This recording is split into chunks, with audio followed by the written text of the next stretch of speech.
Ryan, you're also a producer and writer on this show. Mhm. What that's important to you, knowing that would mean you also get to have a voice and saying, making sure that your character and his disability was properly and authentically represented. Yeah, I mean, it's important to note that I'm a type A Virgo control freak from hell, so uh, I think it's really I like being in front of the camera and behind the camera. But really, this show was kind of Steven's baby and Steven's vision, and I felt like I was there to service that vision. But yeah, I mean, I think it was obviously very important to have a disabled voice in the room. We have two disabled characters in the show. So it was really creatively freeing because Stephen kind of gave me free reign to do whatever I wanted and kind of welcomed my voice. And it was very fun. But drag is also not easy. It's not just putting a costume and strutting around stage. It's more. How did you approach that? What is like to figure out what those performs would be and to prepare for this performance?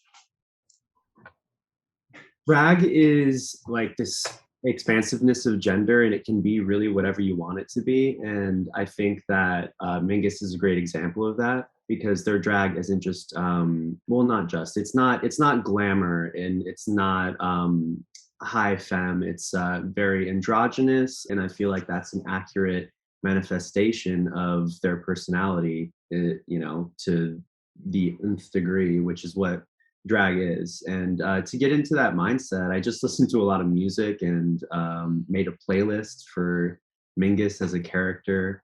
And luckily, we had a wonderful choreographer, Ryan Heffington, who choreographed the movement for all the drag numbers, and that also really helped me embody the character. So it's like a character in a character. It was difficult, but it was mostly fun. I mean, I just had a great time up on stage. I'm originally a stage performer, so it kind of felt like going back to my roots in some ways. Ryan, I love your work, but I love that Julian gets to have sex and be sexy. He has a very full life and he isn't stigmatized in some way because has this ability. What do you hope that kind of representation gives to individuals watching the show who could be seeing that and saying themselves for the first time?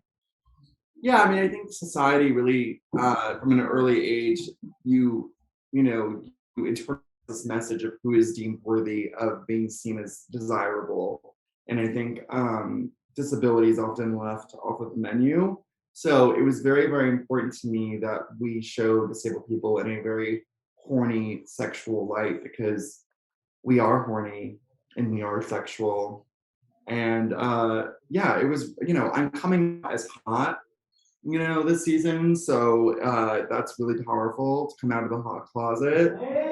And I hope other disabled people follow suit. Finn, what happened to your mind knowing that you will participate in this new version of Queer as Folk and give a voice to the new LGBT community?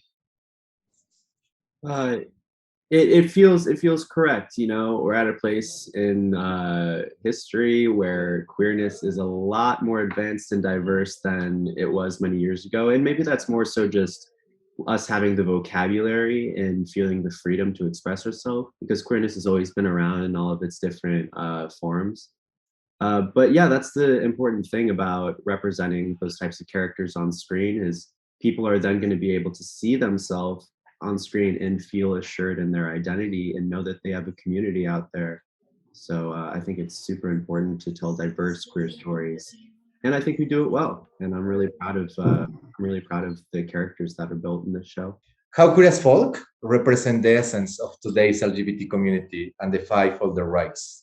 So the thing is, there's a lot of queer joy in this iteration of Queer as Folk, and that's real, and it's also tied to this other side of trauma, and I feel like it's important to make that a part of this story as well, and that is the essence of what being queer in America is right now, because there's a lot of anti-queer and trans legislation, and queer people aren't safe, and I think that our show really taps into this tone of while there may be trauma and while there may be pain, there can still be levity and humor and sexiness and messiness, and I feel like that is representative of humanness, and then more specifically queerness.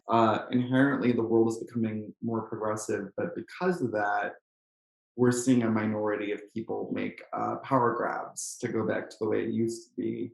So it's a very, very, very emotional, whiplashy time. And I think that makes it all the more important that stories like Queer as Folk exist, because it's defiant.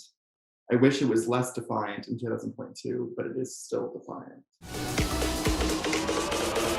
You belong right in this moment.